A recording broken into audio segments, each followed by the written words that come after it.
Buongiorno, ben ritrovati cari telespettatori, siamo nuovamente in diretta a partire da oggi sempre insieme.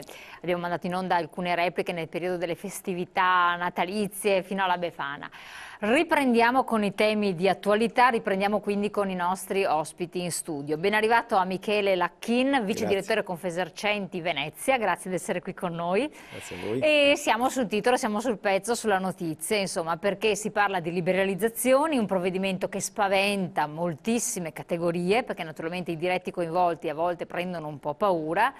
Si è parlato in primis del commercio, sono stati presi dei provvedimenti, le regioni hanno aderito in modo diverso, adesso vedremo come e quali, e le ripercussioni poi si vedranno nel medio-lungo periodo. La liberalizzazione è uno dei primi temi più toccanti, perché proprio la regione del Veneto si è messa in una posizione ben precisa, il Consiglio regionale ha deliberato in un certo senso rispetto ad altre. Poi il tema dei saldi, dicevo problema perché per alcuni non è stato un esordio straordinario come magari ci poteva essere l'aspettativa dopo la costrizione natalizia. E quindi vedere come ci stiamo avviando, verso quale tipo di situazione, e poi ci sarà a settembre l'aumento dell'IVA, tanto temuta, perché se il rincaro va a finire sulle tasche, a pesare sulle tasche dei cittadini, questi tagliano le spese e quindi ai noi. Vediamo un po' di capire, innanzitutto cos'è questa liberalizzazione che vi ha coinvolti, quindi tutti i giorni aperto, anche in Veneto, Ecco, o no? questo è quello che avrebbe deciso il governo Monti nella manovra che è stata recentemente approvata e convertita in legge.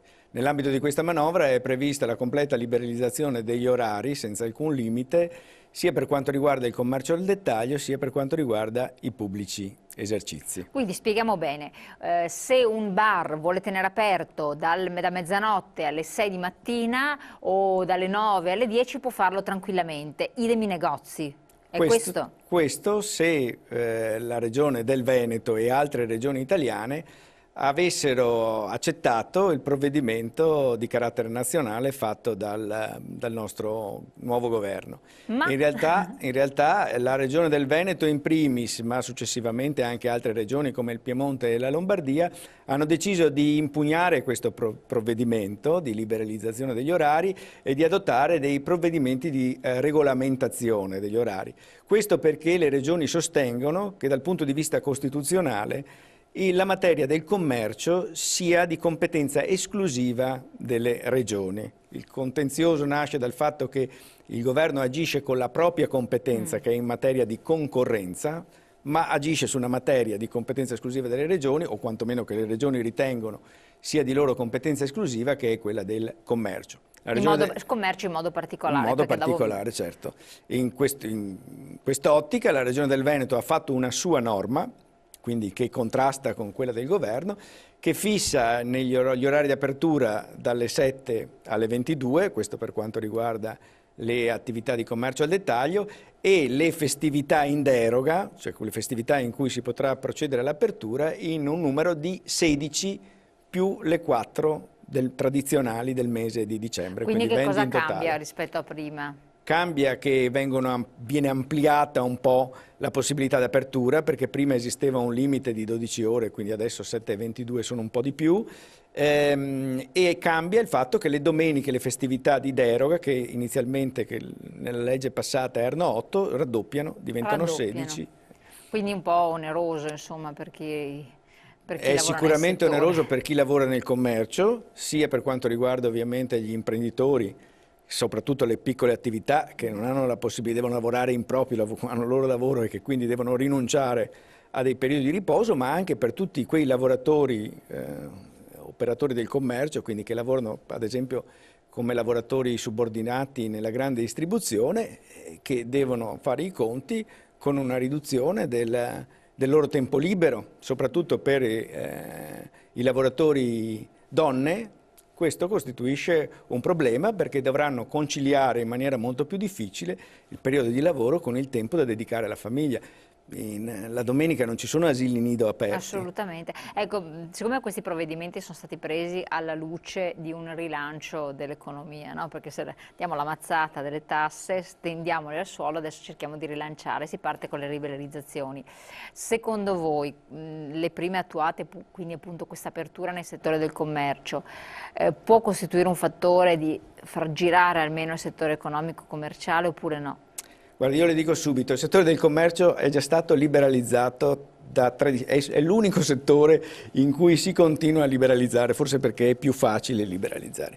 I risultati anche delle precedenti liberalizzazioni non sono stati così esaltanti dal punto di vista del risparmio nei confronti del consumatore o dell'aumento dei servizi. Anche in questo caso noi riteniamo che non sia così, cioè che sia troppo semplicistico pensare che un aumento delle opportunità di consumo si traducano necessariamente in un aumento dei consumi. Io credo che il budget di spesa delle famiglie sia quello e che quindi si possa soltanto ridistribuire nell'arco di un maggior periodo. Tenga conto che lavorare negli orari notturni o orari festivi rappresenta un costo ulteriore e abbastanza anche questo, oneroso, dovrà essere quindi i costi del lavoro, oltre che i costi di mantenimento, quindi di elettricità, le utenze, quello che ne consegue, sono tali che costringono quindi le imprese a scaricare questi ulteriori costi sulla merce che vendono, quindi in realtà ove non ci sia un aumento dei consumi, necessariamente si traduce in un aumento dei costi e quindi in un aumento dei prezzi. Quindi non è detto, appunto, la situazione è molto complessa.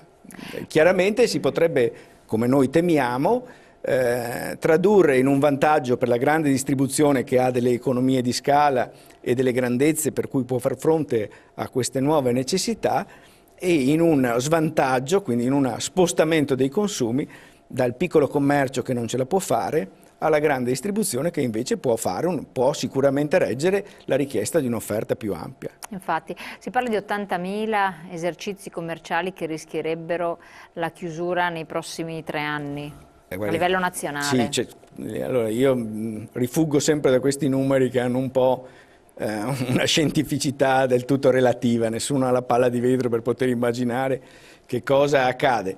Certo è che noi assistiamo in questo caso ad un elemento che tra l'altro viene ampiamente richiesto alla grande distribuzione perché è un elemento competitivo che aumenta la competitività di quella parte del commercio e è un elemento che invece chiaramente diminuisce la competitività di un'altra parte del commercio, che è quello che però, non dobbiamo dimenticare, mantiene vive la nostra città, assicura il mantenimento, questo è un altro aspetto importante. Mantenimento della qualità urbana, assicura la sicurezza e quindi mettere in difficoltà ulteriore un settore che è già molto in difficoltà potrebbe poi tradursi in una perdita di imprese, una perdita poi di qualità delle nostre città, una perdita di qualità del nostro tenore di vita complessivo.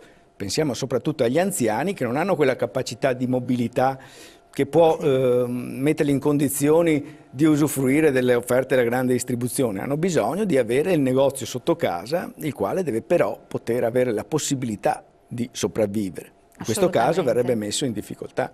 Ecco, ma a questo punto le persone devono regolarsi nel guardare ogni singolo esercizio commerciale, che tipo di apertura ha, garantisce, non è più, oppure ci sarà un'apertura garantita nelle solite fasce più un ulteriore? No, Cioè se dovesse passare il decreto Monti, e cioè se poi alla fine il contenzioso tra governo e regioni si dovesse risolvere in una vittoria, chiamiamola così, del governo nazionale, e in questo caso non ci sarebbe regola e quindi ci sarebbe un'apertura a macchia di leopardo e sarebbe il consumatore a doversi informare dell'apertura dei diversi esercizi.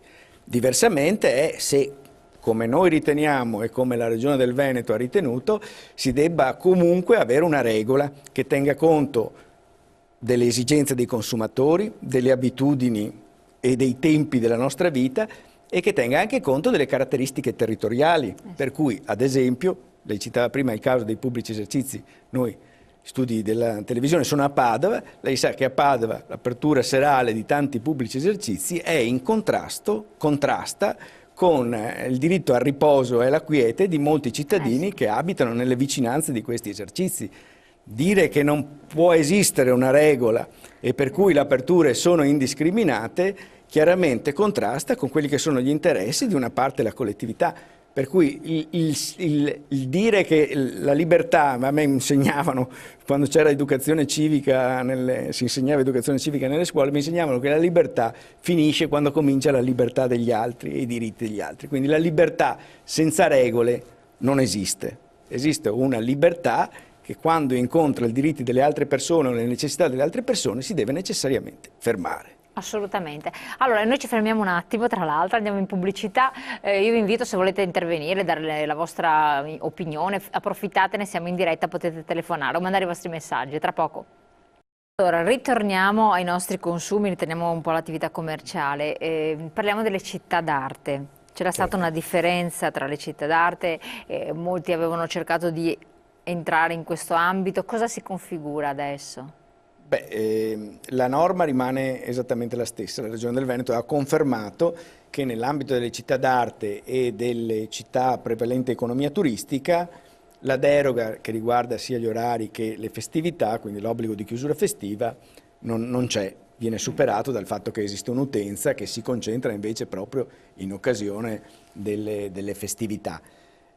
Molte città che vivono diciamo, dove c'è una pressione da parte, ad esempio, il caso più emblematico e famoso è quello di Noventa di Piave, dove ha sede un importante outlet.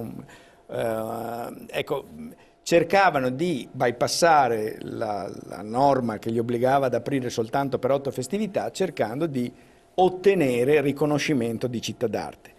Bisogna tener conto che attualmente con la nuova norma regionale le possibilità festive aumentano e quindi in molti casi quello che non si poteva ottenere o che si sarebbe potuto ottenere con il riconoscimento di città d'arte o città economia turistica si può ottenere in via normale. Io penso che 20 festività all'anno siano sufficienti per garantire una buona percentuale delle attività di grande distribuzione che chiedevano a gran voce un aumento delle possibilità di apertura. Ecco, siccome tra l'altro lei rappresenta la Confesercenti di Venezia, Venezia è una città a sé stante, come lo può essere Roma, Firenze, insomma sono dei capoluoghi strategici dal punto di vista del commercio.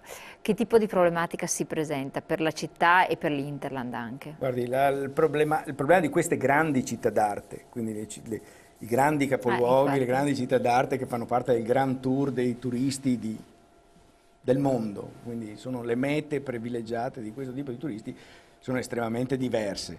In queste realtà non c'è limite, anche con la normativa attuale, alle possibilità di apertura.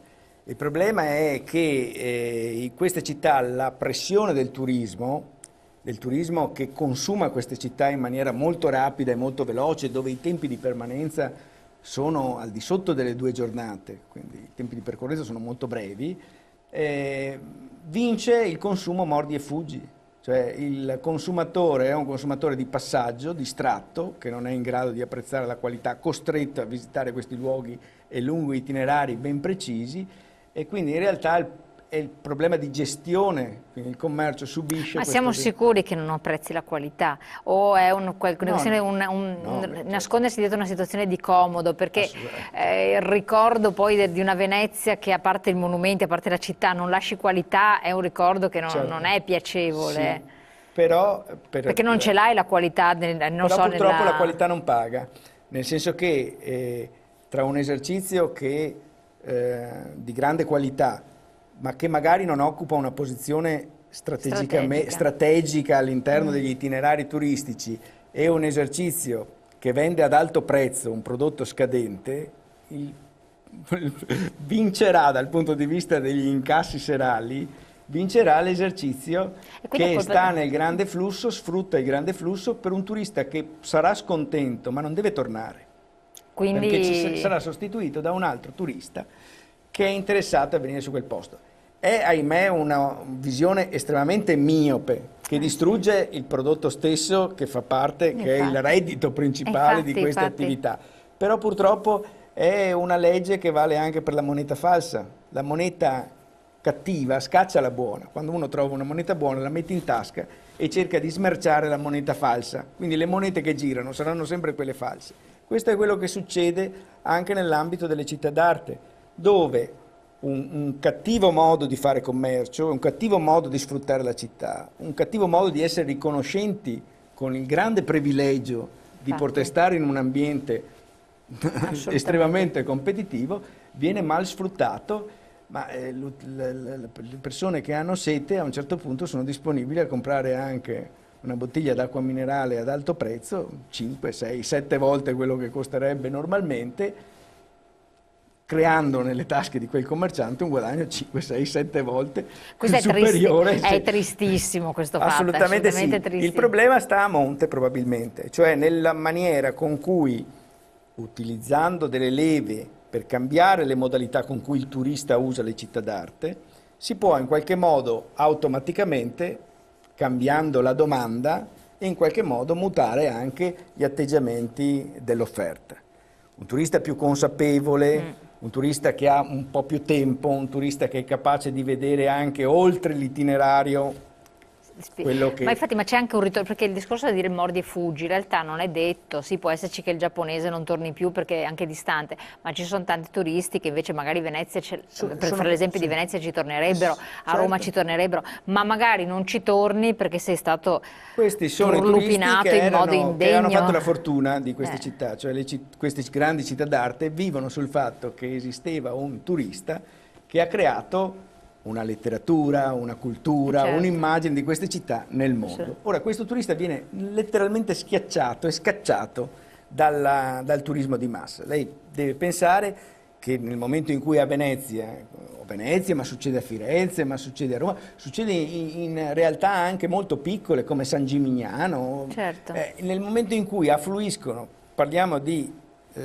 centinaia di migliaia di persone in una giornata, in una città che è adatta, che normalmente ha 50-60 mila abitanti, questo è i residenti della Venezia insulare, lei capisce che il turista, quello che è abituato ai silenzi della città lagunare, che è abituato al romanticismo della Venezia da cartolina, non si trova proprio a suo agio, e quindi è il turista che sarebbe più interessante, che sarebbe in grado di garantire una continuità, che viene cacciato. Qui ci devono, anzi è indispensabile, è un problema che tutte le città d'arte hanno, trovare delle soluzioni di carattere strutturale che in qualche modo influiscono sia chiaramente dall'offerta, ma soprattutto sul lato della domanda.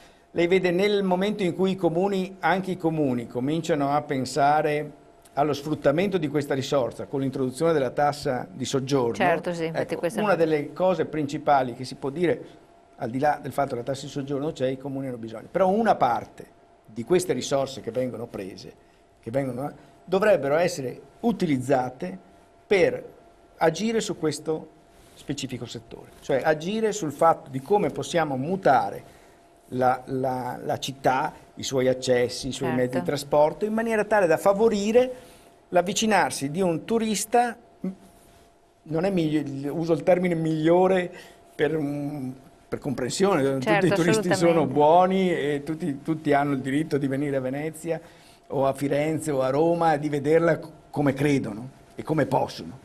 Però è chiaro che in molti casi noi abbiamo di fronte un turista completamente privo di mezzi di interpretazione anche della città e quindi privo di qualsiasi informazione, che è chiaramente incanalato in una specie di tubo che lo porta con violenza assoluta sparato su alcune parti della città. Ecco, quindi questa è un po' purtroppo la spiegazione. Volevo chiederle, per fare anche un po' un bilancio, è passato il periodo delle festività natalizie, si sono aperti, vabbè, da pochissimi giorni i saldi. Che cosa si può dire che sia verificato naturalmente nell'ambito della sua competenza? No, certo, noi si è appena concluso il primo weekend lungo di saldi.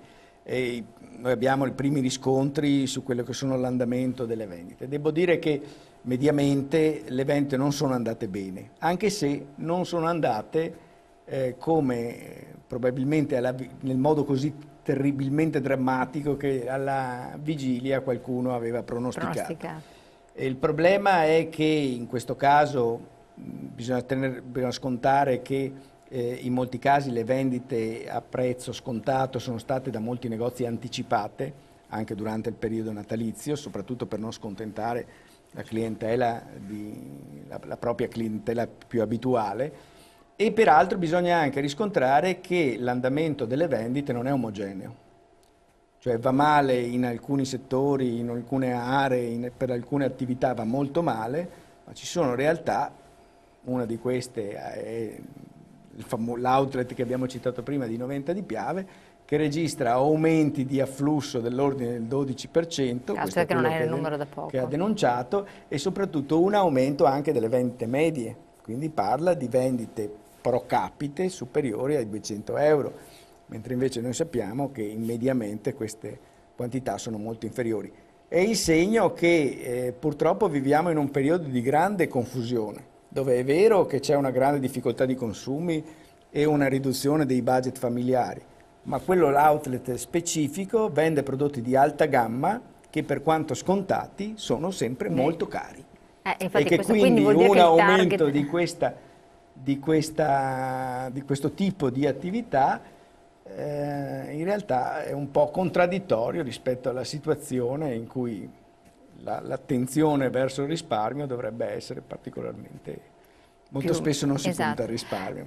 Infatti, ma forse anche c'è un target che comunque continua a non essere stato danneggiato in alcun modo, a star bene, e ci sono degli esempi di categorie anche ben definite che possono permettersi, vogliono prendere quel tipo di merce. Sì, esiste anche un problema di gratificazione personale, per cui è chiaro che magari una persona preferisce risparmiare e comprare qualche cosa che dal punto di vista della propria gratificazione personale lo soddisfi di più.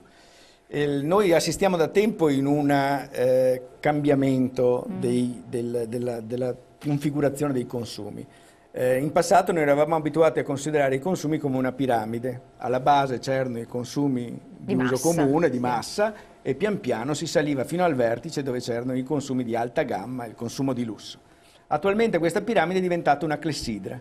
Cioè si amplia la parte relativa al commercio, ai prodotti di minor prezzo, di minor costo, e si amplia la richiesta di prodotti di gamma alta. Quella che si riduce è la richiesta di prodotti, la domanda di prodotti di gamma media, intermedia, di prodotti intermedi che non hanno sufficiente appeal. Cioè o il consumatore, per farla breve, si rivolge al discount per risparmiare, oppure si rivolge al negozio. Il negozio intermedio che non è in grado quindi di rendere evidente il rapporto che esiste tra la qualità e il prezzo, cioè prezzo basso con quella qualità o prezzo alto con una qualità maggiore, viene penalizzato. Quindi vince la grande distribuzione a questo punto? Vittoria netta, al di là di tutto?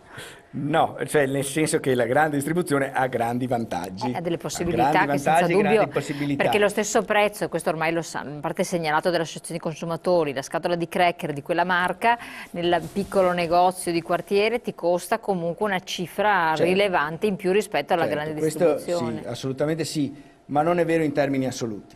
Allora lei pensi per esempio che le attività del mercatali, per esempio, che sono presenti per quanto riguarda gli alimentari, che sono presenti in tutti i centri urbani, riescono comunque a essere competitive nei confronti della grande distribuzione. Nei mercati senza dubbio, assolutamente. Per esempio, per quanto riguarda gli alimentari, è chiaro che è molto difficile sui confezionati in cui la grande distribuzione ha dei contratti con i produttori che gli agevolano anche dal punto di vista dei pagamenti e dei prezzi, è molto difficile essere concorrenziali. Però sui prodotti di qualità il piccolo commercio, parliamo di alimentare, può sicuramente affrontare la situazione, insomma. Ma nell'ambito del non alimentare la situazione è molto più differenziata, perché non è vero che la convenienza sta nella grande distribuzione. Questo non è un paradigma che non è corretto.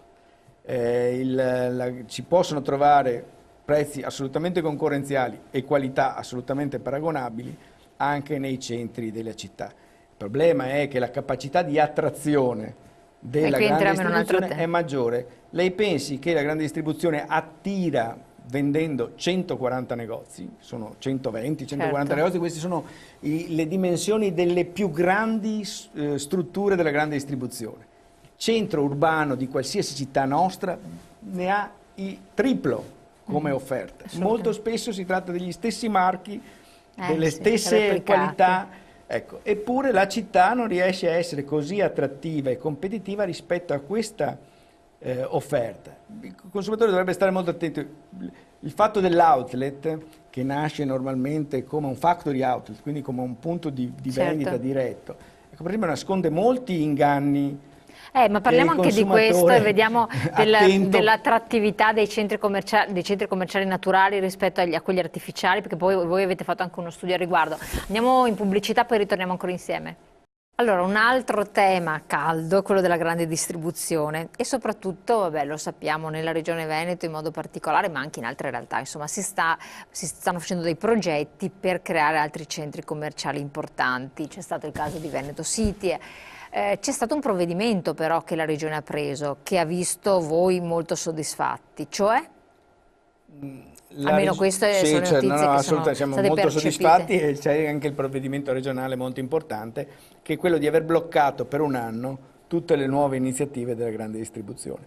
Attualmente il settore è governato da una legge regionale che è scaduta da tempo, è una legge del 2007 e che deve essere rinnovata, anche per essere adeguata a quelle che sono le nuove esigenze e anche le nuove esigenze in materia di concorrenza, di liberalizzazione, quindi bisogna tener conto anche di questi aspetti. La legge è in via di elaborazione, però il pericolo era che durante questa fase di elaborazione le nuove iniziative, alcune delle quali lei ha citato, ma ce ne sono molti altri, c'è l'IKEA che dovrebbe venire fuori sulla Treviso Mare. Un altro, sì, un IKEA che però non è soltanto un IKEA, ma è un centro commerciale di quasi 100.000 metri quadri, quindi questioni anche molto, molto complesse. Ecco, la Regione del Veneto ha adottato questo provvedimento di blocco per un anno, in attesa che la nuova legge regionale dia le nuove regole che devono poi presidiare questo settore e governare poi gli eventuali nuovi insediamenti. La nuova legge, questo almeno è quanto quello che per adesso anche l'assessore Coppola, l'assessore all'economia e allo sviluppo della Regione del Veneto, ha preannunciato, sarà una legge che tiene conto in maniera pressoché esclusiva degli impatti territoriali che queste grandi strutture hanno, e cioè non tanto del rapporto che esiste tra grande distribuzione e piccola distribuzione e della competizione tra questi due settori, quanto piuttosto del danno che le grandi strutture di vendita creano sul territorio, sulla viabilità, sulla cementificazione di aree che adesso non sono. Quindi come vanno a destrutturare un ambiente, perché ristrutturarlo ma destrutturarlo nella sua Sì, attualmente essendo questa materia di ampia competenza comunale, lei vedrà che i centri commerciali di grandi dimensioni sono soprattutto in piccoli comuni. Sì. Perché questi piccoli comuni hanno avuto in realtà l'intenzione di in qualche modo raccogliere quelli che sono i vantaggi dall'insediamento di grande distribuzione nel loro territorio, e però hanno distribuito gli svantaggi, cioè i disagi che vengono generati ai comuni vicini. Questa cosa ovviamente non può più funzionare, è quello che ha creato l'organizzazione territoriale che vediamo adesso, cioè questa distribuzione non razionale di centri, di centri commerciali, di strutture commerciali sul territorio, e bisogna razionalizzarla tenendo conto appunto che quando si fa una iniziativa di questo genere le ricadute, sia negative, positive, ma soprattutto quelle negative, sono di area molto vasta. Quindi si esercitano in molti casi sicuramente su scala sovracomunale, in molti casi anche su scala sovraprovinciale, e addirittura in molti casi, come il caso dei grandi centri, gli outlet che hanno bacini d'utenza addirittura sovranazionali, quindi con gente che viene dall'Austria, dalla Croazia o dalla Slovenia, hanno ricadute anche sovraregionali e sovranazionali. Tenga conto che parliamo ad esempio in alcuni casi citiamo sempre quest'outlet, come non vorrei focalizzare, ma perché ci dà l'idea di quello che sono i nuovi format legati a queste strutture.